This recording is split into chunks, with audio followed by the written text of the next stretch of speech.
राय बर' फरायसा आफादा आसाम नाङैनो बिटिआर रेकर्डखौ माने रेकर्डनि दफाफोरखौ मावफुंनांगौनि थाखाय मोनसे हानजा सुरनाय हाबाफारि लादों आरो बेबायदिनो तामुलपुरा बे हाबाफारिखौ लानाय जादों आरो बे माने हानजा सुरनायनि गेजेरजोंनो मोनफ्रोमबो जोंनि बिटिआर दफानि मोनफ्रोमबो दफाखौ जि एकर्ड खालामनाय दफाफोरखौ जाहाथे मावफुंनांगौनि थाखाय जोङो दाबि दैखांफिनदों आरो बेहाय हानजा सुरनायजों लोगोसे माने सेन्ट्रेलनि जे हम मिनिस्टार अमित शाहनो मोनसे गोसोखांलाय आरो आसामनि chief minister doctor Himanta Biswa शर्मानो मोनसे गोसोखांलाय होनाय जागोन।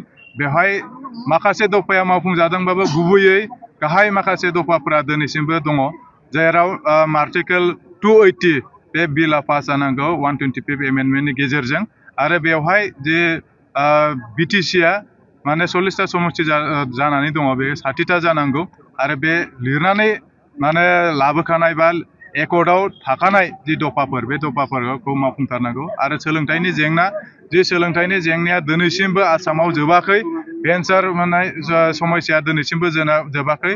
6.3 जि माने क्लज बे क्लजनि गेजेरजों बिटिआर ओनसोल आरो बाहेरायाव थानाय बर' बिजोंनि जेंनाफोरखौ माने प्रभिन्सियेलाइज खालामनानै फोजोबनांगौनि थाखाय बे दाबिखौ खालामदों।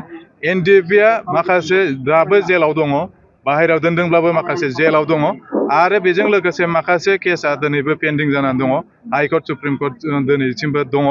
दा जिखिनि बिथांमोननि केस बे केसआबो थाबैनो जाहाथे उइथड्र जायो बेनि थाखाय जोङो बेखौ दाबि खालामदों।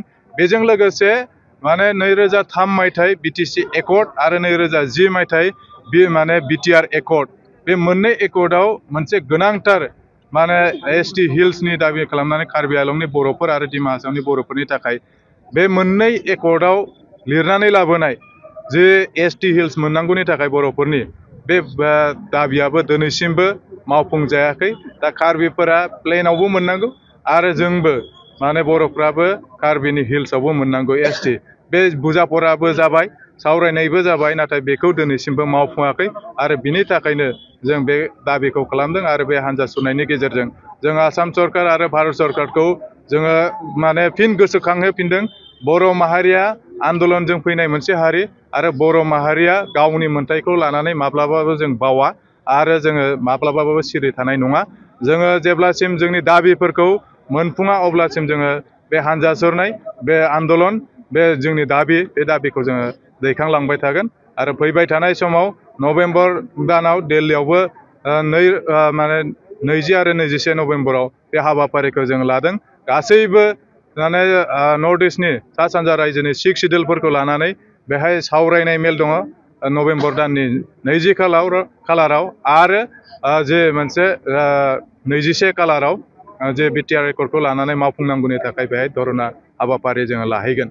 दा बे बिथिंफोरखौ लानानै गासैखौबो बिथिंखौ लानानै बर' माहारिया जेब्लायबो सांग्रां आरो दिनैनि समाव बर' माहारिनि मोन्थायखौ लानानै जों जुदि जोंनि सरकारा दानि सरकार जायफोर सामलायबाय थादों आसामखौ, भारतखौ, बिथांमोना जुदि एरायनो नागिरोब्ला अब्ला बिनिफ्राय रासिन आन्दलना जागोन, बे रोखा। गोजोन्थों।